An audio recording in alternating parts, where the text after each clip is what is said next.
Olá meus amigos, tudo bem? Vamos gravar mais um vídeo falando sobre a prática jurídica tributária, o dia a dia de um advogado tributarista. E primeiramente eu queria pedir desculpas aos amigos, aos assinantes do nosso canal, pela demora que eu tive em gravar esse vídeo, o próximo vídeo, porque os atributos aqui realmente do escritório no final do ano tomaram muito meu tempo, muito trabalho, muitas reuniões. Eu acabei de terminar o 21º curso de como se tornar o advogado tributarista, mais uma turma de muito sucesso, graças a Deus, pessoas maravilhosas. Mas esse curso, eu tenho uma turma aqui na terça-feira à noite, onde eu saio aqui do escritório muitas vezes acima de meia-noite, além de meia-noite, e no sábado passo o dia todo aqui também. Também estou gravando esse curso presencial aos domingos aqui, não no escritório, mas no estúdio profissional, onde também é o dia todo gravando esse curso. Então realmente de domingo a domingo, minha agenda, graças a Deus, e além de dar conta também de dar família, de filhos pequenos, de escritório e tudo mais, clientes, então eu não tive tempo de gravar um outro vídeo para vocês. Mas assim, eu tinha muitos assuntos, tenho muitos assuntos, e se Deus assim permitir, eu vou continuar mantendo o mesmo ritmo que eu vinha mantendo, gravando um vídeo ou 2 vídeos por mês, tratando do dia a dia do nosso escritório aqui, do advogado tributarista, ok? E o assunto que eu escolhi para falar com vocês hoje é um assunto muito interessante. É uma decisão que está fazendo um mês, que foi dada no dia 12 de setembro de 2018, pelo regime de recurso repetitivo, que é o atual 1036 do Código de Processo Civil, pelo STJ, no RESP número 1340-533 do Rio Grande do Sul, que estipulou novas regras para a prescrição intercorrente. E a notícia que se divulga é que mais de 20 milhões de execuções serão extintas com relação, ou 20 mil execuções, não sei bem, o número agora não me foge. Mas do total dos processos que abarcam o nosso judiciário, mais de 32%, 35% são execuções fiscais. E dessas execuções fiscais, muitas delas serão extintas em razão dessa nova decisão do STJ, que favoreceu em muitos aspectos os contribuintes. Eu tenho um vídeo aqui no canal onde eu trato da prescrição intercorrente, que ela é estipulada no artigo 40 da Lei 6830/80, que é a Lei da Execução Fiscal, onde diz o artigo 40 que não encontrado o devedor, ou encontrado o devedor, mas não encontrado bens do devedor, o processo ficará suspenso pelo prazo de 1 ano, fim do qual o juiz ouvirá a fazenda e mandará o processo para o arquivo.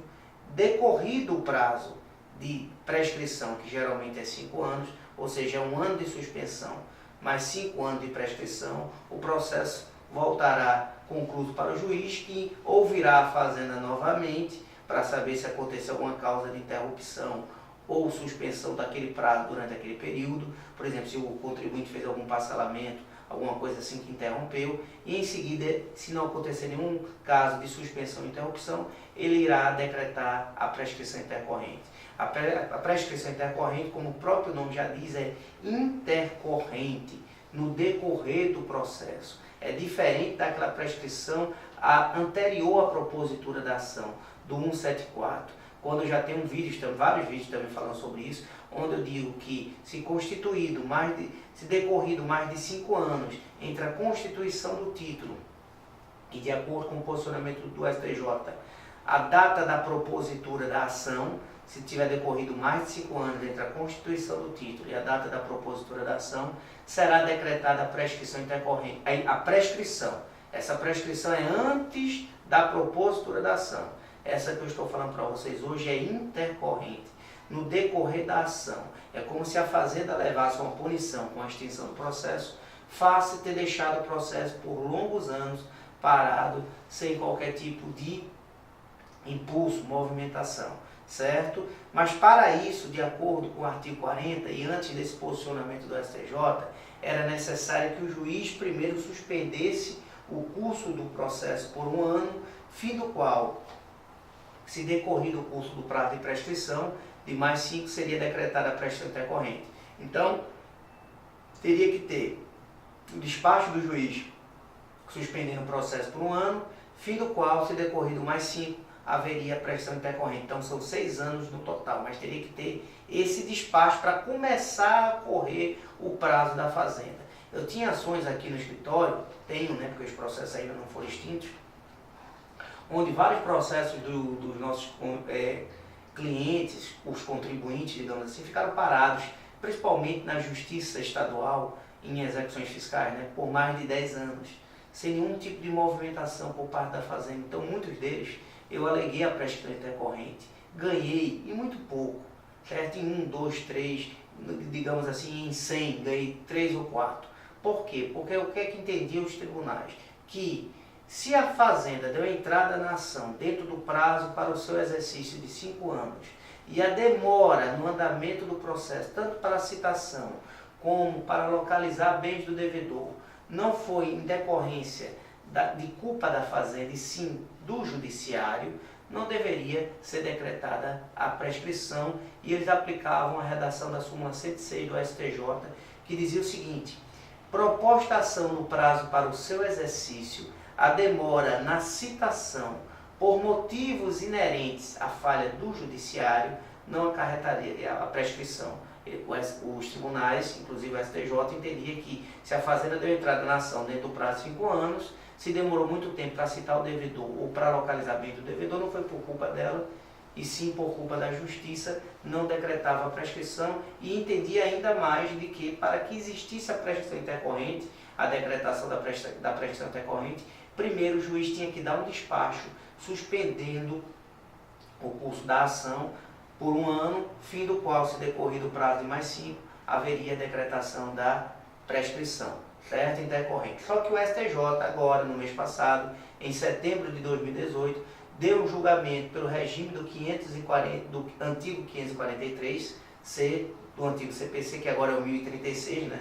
Eu ainda confundo o Código Novo com o Código Antigo em muitos dos artigos, mas esse julgamento foi no RESP número 1340-533 do Rio Grande do Sul, onde o STJ estipulou várias regras. Só o teor, a totalidade do teor desse julgamento são 175 folhas. Eu fiz aqui um resumo para vocês, uns 6 ou 7 tópicos, das principais alterações de acordo com esse novo posicionamento do STJ com relação à prescrição intercorrente. A primeira delas, o STJ informou que o prazo agora de prescrição não vai começar a fluir mais do despacho do juiz que ordenar a suspensão do processo pelo prazo de 1 ano, e sim da data que a Fazenda tomou ciência de que não foi localizado o devedor ou bens do devedor. Então, no momento em que o juiz intima a Fazenda para se manifestar sobre um bloqueio que foi negativo na conta do devedor, no momento que ela tomou ciência daquele bloqueio que foi negativo, começou a correr o prazo de 1 ano de suspensão com mais 5 de prescrição, certo? Não é mais do despacho do juiz que ordenar a suspensão que vai começar a correr o prazo. Esse despacho ordenando a suspensão do processo por 1 ano deve existir de acordo com o STJ, mas em nada vai prejudicar o prazo que já vai começar a correr no momento em que a Fazenda tomou ciência de que não foi localizado o devedor ou bens do devedor. Então, digamos que está correndo esse prazo, digamos, de prescrição intercorrente, durante esse período de 1 ano de suspensão com mais 5 de prescrição. E é localizado o devedor.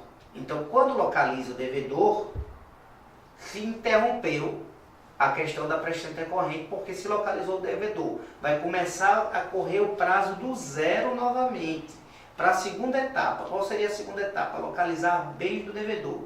Então, se a Fazenda está correndo esse prazo para ela, de 1 ano de suspensão com mais 5, e ela localiza o devedor, ponto 1, interrompeu o prazo com relação à prescrição intercorrente, vai começar a contar de novo para localizar bens do devedor. Mais 1 ano de suspensão com mais 5 de prescrição, certo? Então tem que acontecer a penhora efetiva, a localização do devedor, a penhora efetiva, de acordo com esse novo entendimento do STJ, para que aconteça a interrupção da prescrição intercorrente.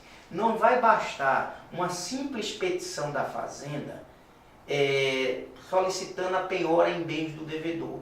Para o STJ, isso não tem o condão de suspender, interromper a prescrição intercorrente. O que vai interromper hoje é a penhora efetiva na conta do devedor, certo? E o STJ ainda estipulou mais algumas regras. Por exemplo, ele disse assim que se o débito for de natureza tributária e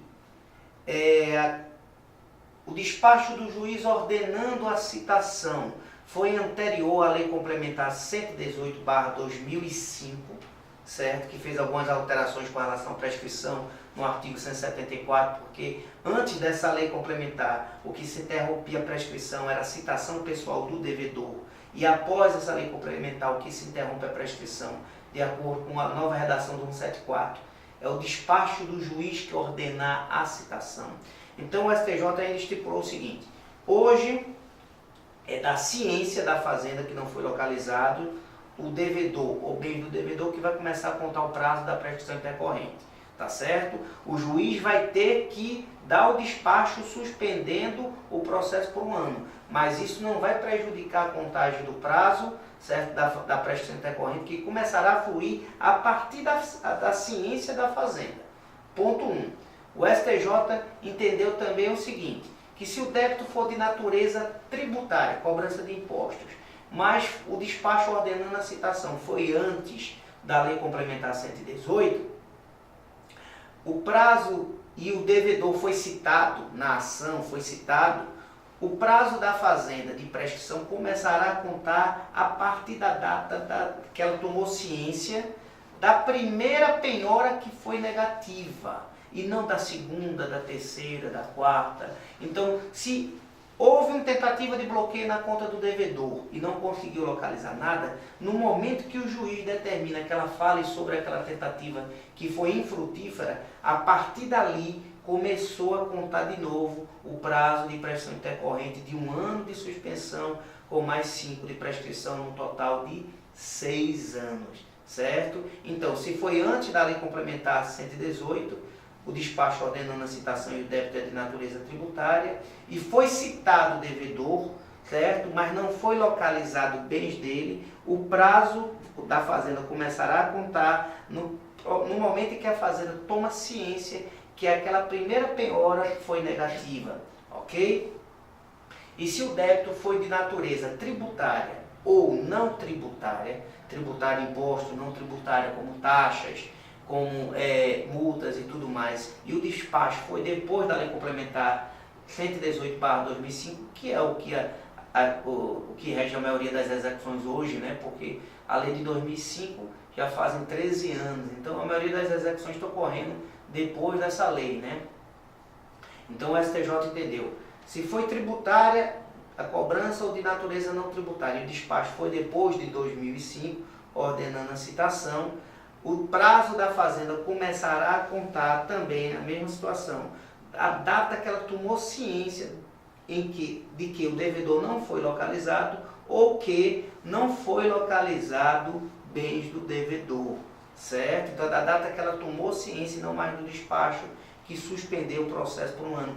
Esse despacho deve existir, eu volto a frisar a vocês. Tem um tópico na decisão que o ministro Mauro Campos é bem claro quando ele diz que o juiz tem que fixar a data em que começou a contar o prazo de suspensão do processo de 1 ano. Mas se ele demorar a dar esse despacho, nada vai prejudicar, porque já vai começar a estar fluindo desde a data em que a Fazenda tomou ciência que não foi localizado o devedor ou bens do devedor. Então esses aspectos são muito importantes. Agora teve uma questão nesse julgamento aqui que me deixou um pouco confuso e eu achei que não concordei com esse aspecto da decisão, li 2 vezes para entender se era aquilo mesmo, e é isso. Diz o seguinte, se no decorrer desse prazo de prescrição de 1 ano de suspensão com mais 5 de prescrição, certo?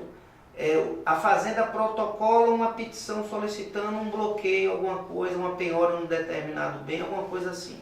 Essa penhora não é realizada dentro desse prazo, é realizada a posteriori a esse prazo, certo? Após esse prazo de 6 anos, 1 ano de suspensão com mais 5, certo?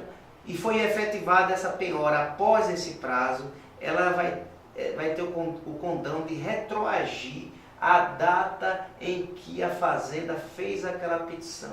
Ou seja, mesmo a penhora acontecendo ou citação acontecendo após esse prazo de 6 anos, ele vai retroagir a data em que a Fazenda fez a petição solicitando que realizasse aquela penhora. O que eu não concordo com todas as vendas, por quê? Porque é um direito adquirido. Se a penhora foi realizada após um prazo de prescrição e prescrição extingue a ação, a parte já tem um direito adquirido, no meu ponto de vista, de ser extinta a ação. E não que a penhora foi realizada depois, digamos que ela tenha sido realizada 10 anos depois do término do prazo. Vai retroagir porque a Fazenda fez um requerimento dentro daquele prazo? Eu acho que não tem lógica. Se foi depois do prazo de prescrição, deve ser decretada a prescrição, mas não é isso que está dizendo a decisão, e eu li muitos posicionamentos que interpretam a decisão da mesma forma que eu estou dizendo aqui, dizendo que realmente ela entende que se foi a penhora realizada após o prazo de prescrição, mas o requerimento para a realização daquela penhora foi no decorrer do prazo, então não deve ser decretado a prescrição intercorrente. Então, teve vários aspectos também na decisão, dizendo que a decisão do juiz que decretar a prescrição intercorrente tem que ser fundamentada, inclusive de acordo com 489 do novo CPC, que o juiz tem que determinar, dizendo a decisão, a data em que começou a contar o prazo de suspensão do processo por 1 ano e a data em que ocorreu a prescrição intercorrente. Ele tem que dizer, nesse caso aqui, a data começou a contar no dia tal do tal, quando a Fazenda tomou ciência de que não foi localizado o bem do devedor.